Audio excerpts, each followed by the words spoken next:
If I put 18 hours between my last meal and my first meal, that means there's 18 hours that my body's not eating. And if it's not eating, my body is cleaning house. Okay?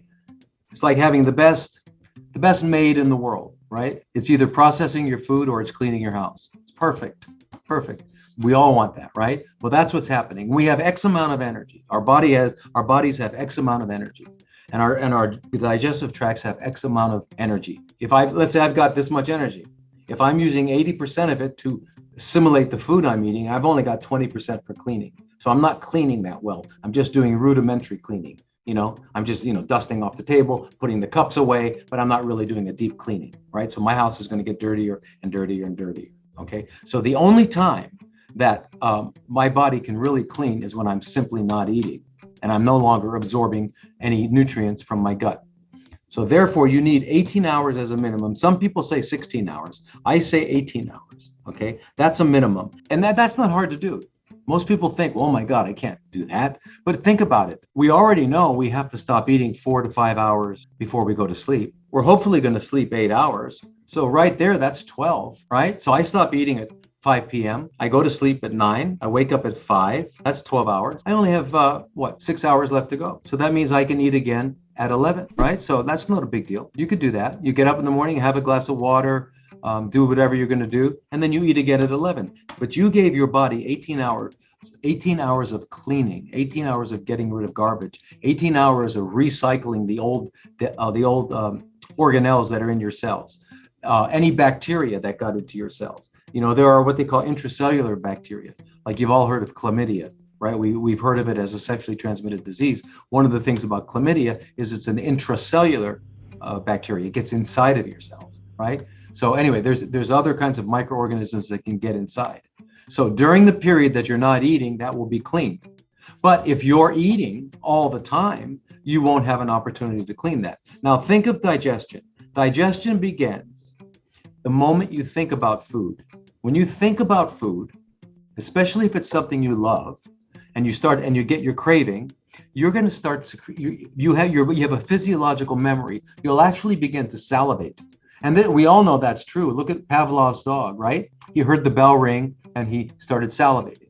So we start to digest when we think about food, right? Now, let's say you're not thinking about food. Let's say you're driving your car and you drive by a Subway, you drive by a McDonald's, you drive by a Burger King, a KFC. Now you see it. The moment you see it, you start to salivate. You start to produce that. But not only are you salivating, you're also producing gastric juices. Right? And your everything gets primed and gets turned on. So that's where digestion begins. 6 hours after the stuff that's in your small intestines that we call chyme, CHYME, 6 hours after it enters the colon will have absorbed the remaining 15% of the water. And now you will have a well-formed feces that will be ready to come out. Okay? Now, suppose I ate breakfast. Okay, then I get to the office and they've got some bagels or snack or donuts and I start eating. Well, the stuff I ate for breakfast right now is just leaving my stomach maybe and starting to go in my duodenum. And now I'm going to eat whatever I'm going to eat. So I got that part of my system going on.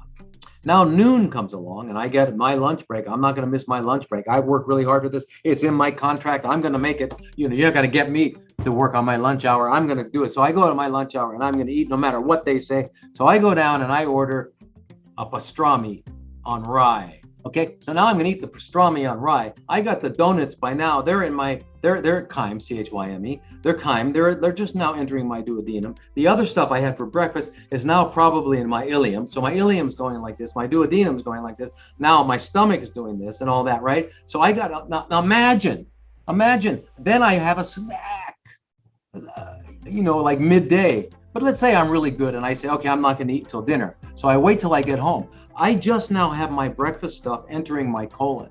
I still got stuff going on. My pancreas is moving. My small intestines is working. Everything, all this peristalsis is going. And by the way, I didn't have a good bowel movement today because I was just too busy to do it. I was in that meeting when I had to go, so I didn't go. I held it, now it won't come out. So I've got all this feces in my colon. And this chyme is trying to get into that colon. How's it going to get into the colon? It's stuffed already. Well, it squeezes it in. I'm saying, oh my God, I don't feel too good. I don't understand it. I just don't understand why I don't feel so good, right? This is crazy. I eat well. I eat, So anyway, and then I have dinner in spite of the fact that I'm unable to eat it. That, I should be, for my own good, they should put handcuffs on me and they should put a muzzle on my face so that I stop eating.